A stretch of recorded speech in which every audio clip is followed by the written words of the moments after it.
Hi friends, ಹೇಗಿದ್ದೀರಾ? ಎಲ್ಲ ಚೆನ್ನಾಗಿದ್ದೀರಾ ಅಂತ ಅಂದ್ಕೊಳ್ತೀನಿ. ವರ್ಣಿಕಾ ಅಡುಗೆ ಮನೆಗೆ ಸ್ವಾಗತ. ಇವತ್ತಿನ ವಿಡಿಯೋದಲ್ಲಿ ತುಂಬಾ ರುಚಿಯಾಗಿರುವಂತಹ ಚಿಕನ್ ಬಿರಿಯಾನಿನ ಯಾವ ರೀತಿ ಮಾಡೋದು ಅಂತ ನೋಡೋಣ. ಒಂದು ಸಾರ್ತಿ ಈ ರೀತಿಯಾಗಿ ಚಿಕನ್ ಬಿರಿಯಾನಿನ ಮಾಡ್ಕೊಳ್ಳಿ, ತುಂಬಾ ರುಚಿಯಾಗಿರುತ್ತೆ. ಹಾಗಾದರೆ ಬನ್ನಿ ತಡ ಮಾಡದೆ ರೆಸಿಪಿನ ಶುರು ಮಾಡೋಣ. ಇದನ್ನು ಮಾಡಲಿಕ್ಕೆ ಮೊದಲು ನಾನಿಲ್ಲಿ ಒಂದು ಕುಕ್ಕರ್ಗೆ 4ರಿಂದ 5 ಚಮಚ ಆಗುವಷ್ಟು ಎಣ್ಣೆನ ಹಾಕ್ಕೊಳ್ತಾ ಇದ್ದೀನಿ. ನೀವು ಬೇಕಿದ್ದರೆ ಇದರಲ್ಲೇ ಸ್ವಲ್ಪ ತುಪ್ಪನೂ ಸಹ ನೀವಿಲ್ಲಿ ಹಾಕ್ಕೊಂಡು ಮಾಡ್ಕೊಳ್ಬೋದು. ನೋಡಿ, ಎಣ್ಣೆ ಸ್ವಲ್ಪ ಬಿಸಿ ಆಗ್ತಿದ್ದಂಗೆ ಇವಾಗ ನಾನಿಲ್ಲಿ ಸ್ವಲ್ಪ ಡ್ರೈ ಮಸಾಲೆಗಳನ್ನು ಹಾಕ್ಕೊಳ್ತಾ ಇದ್ದೀನಿ. ನಾನಿಲ್ಲಿ ಚಕ್ಕೆ, ಏಲಕ್ಕಿ, ಲವಂಗ ಹಾಗೆಯೇ ಸ್ಟಾರ್ ಹೂವನ್ನು ಹಾಕ್ಕೊಳ್ತಾ ಇದ್ದೀನಿ. ಮೊದಲು ಎಣ್ಣೆಲೇ ಈ ರೀತಿಯಾಗಿ ಡ್ರೈ ಮಸಾಲೆಗಳನ್ನು ಹುರ್ಕೊಳ್ಬೇಕು. ಫ್ಲೇವರ್ ತುಂಬಾ ಚೆನ್ನಾಗಿ ಬರುತ್ತೆ. ಇವು ಸ್ವಲ್ಪ ಕೆಂಪಾಗೋ ರೀತಿಯಾಗಿ ಇದನ್ನು ಫ್ರೈ ಮಾಡಿಕೊಂಡ್ರೆ ಸಾಕಾಗತ್ತೆ.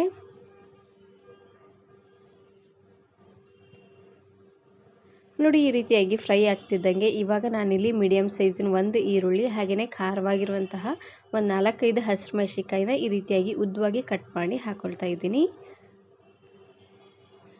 ಇವಾಗ ಈರುಳ್ಳಿ ಹಾಗೆಯೇ ಹಸಿರು ಮೆಣಸಿನಕಾಯಿ ಎಲ್ಲ ಚೆನ್ನಾಗಿ ಎಣ್ಣೆಲೇ ಫ್ರೈ ಮಾಡ್ಕೊಳ್ಬೇಕು. ಇದು ಫ್ರೈ ಆಗಲಿ ಅಷ್ಟರಲ್ಲಿ ನಾನಿವಾಗ ಮಸಾಲೆನ ರುಬ್ಕೊಳ್ತಾ ಇದ್ದೀನಿ.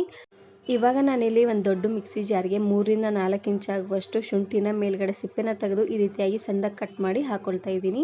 ಹಾಗೆಯೇ 4ರಿಂದ 5 ಗಡ್ಡೆ ಆಗುವಷ್ಟು ಬೆಳ್ಳುಳ್ಳಿನ ಸಿಪ್ಪೆ ಸಮೇತನ ಹಾಕ್ಕೊಳ್ಳಿ. ಹಾಗೆಯೇ 1 ಕಪ್ ಆಗುವಷ್ಟು ಪುದೀನ ಸೊಪ್ಪು ಹಾಗೆಯೇ ಸ್ವಲ್ಪ ಕೊತ್ತಂಬರಿ ಸೊಪ್ಪನ್ನು ಹಾಕ್ಕೊಳ್ತಾ ಇದ್ದೀನಿ. ಪುದೀನ ಸೊಪ್ಪು ಹಾಗೆಯೇ ಕೊತ್ತಂಬರಿ ಸೊಪ್ಪನ್ನು ಸ್ವಲ್ಪ ಜಾಸ್ತಿ ಅನ್ನೋಂಗೆ ಹಾಕ್ಕೊಳ್ಳಿ. ರುಚಿ ಅಂತೂ ತುಂಬಾ ಚೆನ್ನಾಗಿ ಬರುತ್ತೆ. ಇದಕ್ಕೇ ಸ್ವಲ್ಪ ನೀರನ್ನು ಹಾಕ್ಕೊಂಡು ನುಣ್ಣದಾಗಿ ಇದನ್ನು ಗ್ರೈಂಡ್ ಮಾಡ್ಕೊಂಡು ತಗೊಳ್ಬೇಕು. ಇವಾಗ ನೋಡ್ತಾ ಇರ್ಬೋದು, ಈರುಳ್ಳಿ ಎಲ್ಲ ಪೂರ್ತಿಯಾಗಿ ಸಾಫ್ಟಾಗಿ ಬೆಂದಿದೆ. ಇವಾಗ ನಾನಿಲ್ಲಿ ಅರ್ಧ ಕೆಜಿ ಆಗುವಷ್ಟು ಚಿಕನನ್ನು ಹಾಕ್ಕೊಳ್ತಾ ಇದ್ದೀನಿ. ಚಿಕನ್ಗೆ ಸ್ವಲ್ಪ ಉಪ್ಪನ್ನು ಹಾಕ್ಕೊಂಡು ಚೆನ್ನಾಗಿ ಇದನ್ನು ತೊಳ್ಕೊಳ್ಬೇಕು 2ರಿಂದ 3 ಸಾರ್ತಿ. ಇವಾಗ ನಾನಿಲ್ಲಿ ರುಚಿಗೆ ತಕ್ಕಷ್ಟು ಉಪ್ಪು ಹಾಗೆಯೇ 1/4 ಚಮಚ ಆಗುವಷ್ಟು ಅರಿಶಿನ ಪುಡಿನ ಹಾಕ್ಕೊಳ್ತಾ ಇದ್ದೀನಿ. ಉಪ್ಪು ಹಾಗೆಯೇ ಅರಿಶಿನ ಪುಡಿನ ಹಾಕಿ ಚಿಕನನ್ನು ಚೆನ್ನಾಗಿ ಹುರ್ಕೊಳ್ಬೇಕು. ಉರಿನ ಪೂರ್ತಿಯಾಗಿ ಲೋ ಫ್ಲೇಮ್ನಲ್ಲೇ ಇಟ್ಟು ಒಂದು 2ರಿಂದ 3 ನಿಮಿಷವರೆಗೂ ಚೆನ್ನಾಗಿ ಇದನ್ನು ಚಿಕನನ್ನು ಫ್ರೈ ಮಾಡ್ಕೊಳ್ಬೇಕು. ಈ ರೀತಿಯಾಗಿ ಮಾಡೋದ್ರಿಂದ ಇದರಲ್ಲಿರುವಂಥ ಹಸಿ ವಾಸನೆ ಎಲ್ಲ ಪೂರ್ತಿಯಾಗಿ ಹೋಗಿ ನಾವು ಹಾಕುವಂಥ ಎಲ್ಲ ಮಸಾಲೆನೂ ಚೆನ್ನಾಗಿ ಚಿಕನ್ನೆಲ್ಲ ಎಳ್ಕೊಳ್ಳುತ್ತೆ. ನೋಡಿ, ಈ ರೀತಿಯಾಗಿ ಚೆನ್ನಾಗಿದು ಚಿಕನ್ ಎಲ್ಲ ಫ್ರೈ ಆದಮೇಲೆ ಇವಾಗ ನಾನಿಲ್ಲಿ ಟೊಮೆಟೊನ ಹಾಕ್ಕೊಳ್ತಾ ಇದ್ದೀನಿ. ಚೆನ್ನಾಗಿ ಹಣ್ಣಾಗಿರುವಂತಹ 2 ಟೊಮೆಟೊನ ಈ ರೀತಿಯಾಗಿ ಉದ್ದವಾಗಿ ಕಟ್ ಮಾಡಿ ಹಾಕ್ಕೊಳ್ತಾ ಇದ್ದೀನಿ. ಹಾಗೆಯೇ ಇವಾಗ ತಾನೇ ರುಬ್ಬಿರುವಂತಹ ಶುಂಠಿ, ಬೆಳ್ಳುಳ್ಳಿ, ಪುದೀನ ಹಾಗೆಯೇ ಕೊತ್ತಂಬರಿ ಸೊಪ್ಪಿತ್ತು ನೋಡಿ, ಅದ್ರ ಮಿಶ್ರಣನ ಹಾಕ್ಕೊಳ್ತಾ ಇದ್ದೀನಿ. ಮಸಾಲೆನ ಆದಷ್ಟು ಈ ರೀತಿಯಾಗಿ ನುಣ್ಣದಾಗೆ ಇದನ್ನು ಗ್ರೈಂಡ್ ಮಾಡ್ಕೊಳ್ಬೇಕು. ನೋಡಿ, ಮಸಾಲೆನ ಹಾಕಿದಾದ್ಮೇಲೆ ಒಂದು ಸಾರ್ತಿ ಈ ರೀತಿಯಾಗಿ ಚೆನ್ನಾಗಿ ಇದನ್ನು ಮಿಕ್ಸ್ ಮಾಡಿಕೊಂಡು ಇದರಲ್ಲಿರುವಂಥ ಹಸಿ ವಾಸನೆ ಎಲ್ಲ ಹೋಗಬೇಕು. ನೋಡಿ, ಅಲ್ಲಿವರೆಗೂ ಊರಿನ ಪೂರ್ತಿಯಾಗಿ ಲೋ ಫ್ಲೇಮ್ನಲ್ಲೇ ಇಟ್ಟು ಬೇಯಿಸ್ಕೊಳ್ಬೇಕು. ನೋಡಿ, ಈ ರೀತಿಯಾಗಿ ಚೆನ್ನಾಗಿ ಇದು ಕುದಿಬೇಕು. ನೋಡಿ, ಕುದ್ದು ಹಸಿ ವಾಸನೆ ಎಲ್ಲ ಹೋದಾದ್ಮೇಲೆ ಇವಾಗ ನಾನಿಲ್ಲಿ 1 ಚಮಚ ಆಗುವಷ್ಟು ಗರಂ ಮಸಾಲ ಹಾಗೆಯೇ 1 ಚಮಚ ಆಗುವಷ್ಟು ಚಿಕನ್ ಮಸಾಲಾನ ಹಾಕ್ಕೊಳ್ತಾ ಇದ್ದೀನಿ. ಇವೆರಡು ಮಸಾಲೆನ ಹಾಕ್ಕೊಂಡ್ರೆ ಸಾಕಾಗತ್ತೆ. ನೋಡಿ, ಚಿಕನ್ ಮಸಾಲ ಹಾಗೆಯೇ ಗರಂ ಮಸಾಲ ಎರಡನ್ನೂ ಹಾಕಿದಾದ್ಮೇಲೆ ಒಂದು ಸಾರ್ತಿ ಈ ರೀತಿಯಾಗಿ ಚೆನ್ನಾಗಿ ಇದನ್ನು ಮಿಕ್ಸ್ ಮಾಡ್ಕೊಂಡು ತಗೊಳ್ಳಿ. ಲಾಸ್ಟಲ್ಲಿ ಇವಾಗ ನಾನು 1 ಗ್ಲಾಸ್ ಆಗುವಷ್ಟು ಅಕ್ಕಿನ ಹಾಕ್ಕೊಳ್ತಾ ಇದ್ದೀನಿ.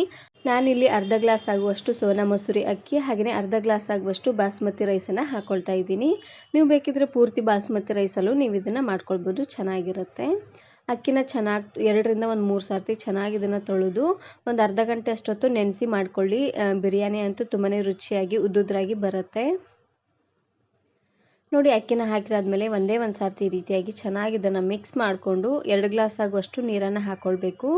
1 ಗ್ಲಾಸ್ ಅಕ್ಕಿಗೆ 2 ಗ್ಲಾಸ್ ಆಗುವಷ್ಟು ನೀರನ್ನು ಹಾಕ್ಕೊಂಡ್ರೆ ಕರೆಕ್ಟಾಗಿ ಉದ್ದುದ್ರಾಗಿ ಆಗುತ್ತೆ. ಪಾತ್ರೆನಲ್ಲಿ ಮಾಡೋ ಹಾಗಿದ್ರೆ 1 ಗ್ಲಾಸ್ ಅಕ್ಕಿಗೆ 2.5 ಗ್ಲಾಸ್ ಆಗುವಷ್ಟು ನೀರನ್ನು ಹಾಕ್ಕೊಂಡು ಮಾಡ್ಕೊಳ್ಳಿ, ಉದ್ದುದ್ರಾಗಿ ಚೆನ್ನಾಗಿ ಬರುತ್ತೆ. ನೋಡಿ, ನೀರನ್ನು ಹಾಕಿದಾದ್ಮೇಲೆ ಒಂದು ಸಾರ್ತಿ ರೀತಿಯಾಗಿ ಚೆನ್ನಾಗಿ ಇದನ್ನು ಮಿಕ್ಸ್ ಮಾಡಿಕೊಂಡು ಇವಾಗ ಕುಕ್ಕರ್ ಮುಚ್ಚಳನ ಮುಚ್ಚಿ ಉರಿನ ಪೂರ್ತಿಯಾಗಿ ಹೈ ಫ್ಲೇಮ್ನಲ್ಲೇ ಇಟ್ಟು ಒಂದು 3 ವಿಸಿಲ್ ಕೂಗಿಸಿದ್ರೆ ಆಯಿತು. ತುಂಬಾ ರುಚಿಯಾಗಿರುವಂತಹ ಚಿಕನ್ ಬಿರಿಯಾನಿ ರೆಡಿಯಾಗಿ ಹೋಗ್ಬಿಡುತ್ತೆ. ನಾನು ಇದೇ ರೀತಿ ಬಹಳಷ್ಟು ವೆರೈಟಿಯಾಗಿರುವಂತಹ ಚಿಕನ್ ಕರಿ, ಚಿಕನ್ ಕಬಾಬ್ ಹಾಗೆಯೇ ಚಿಕನ್ ಬಿರಿಯಾನಿ ಎಲ್ಲ ಮಾಡಿ ತೋರಿಸಿದ್ದೀನಿ. ವಿಡಿಯೋ ನೋಡಿಲ್ಲ ಅಂದರೆ ಈ ವಿಡಿಯೋ ಕೊನೆಯಲ್ಲಿ ಹಾಕಿರ್ತೀನಿ, ನೋಡಿ ಚೆಕ್ ಮಾಡಿ. ಬಿರಿಯಾನಿಗೆ ಮಸಾಲೆ ಸ್ವಲ್ಪ ಜಾಸ್ತಿ ಇದ್ದಷ್ಟು ರುಚಿ ಅಂತೂ ತುಂಬಾ ಚೆನ್ನಾಗಿ ಬರುತ್ತೆ. ಇವಾಗ ನೋಡ್ತಾ ಇರ್ಬೋದು ಬಿರಿಯಾನಿ ಎಷ್ಟು ಉದ್ದುದ್ರಾಗಿ ಬಂದಿದೆ ಅಂತ. ಬರೋ ಸಂಡೇ ನೀವು ಈ ರೀತಿಯಾಗಿ ಚಿಕನ್ ಬಿರಿಯಾನಿನ ಮಾಡಿಕೊಂಡು ಹೇಗೆ ಬಂತು ಅಂತ ಕಮೆಂಟಲ್ಲಿ ತಿಳಿಸೋದನ್ನು ಮಾತ್ರ ಮರಿಬೇಡಿ. ಈ ವಿಡಿಯೋ ಇಷ್ಟ ಆದರೆ ಈಗಲೇ ಒಂದು ಲೈಕ್ ಬಟನನ್ನು ಕ್ಲಿಕ್ ಮಾಡಿ, ಫ್ರೆಂಡ್ಸ್ ಆ್ಯಂಡ್ ಫ್ಯಾಮಿಲಿ ಜೊತೆಗೆ ಶೇರ್ ಮಾಡಿ. ಹಾಗೆಯೇ ಮತ್ತಷ್ಟು ಹೊಸ ರೆಸಿಪಿಗಾಗಿ ವರ್ಣಿಕಾ ಅಡುಗೆ ಮನೆ ಯೂಟ್ಯೂಬ್ ಚಾನಲನ್ನು ಸಬ್ಸ್ಕ್ರೈಬ್ ಮಾಡ್ಕೊಳ್ಳಿ. Thanks for watching.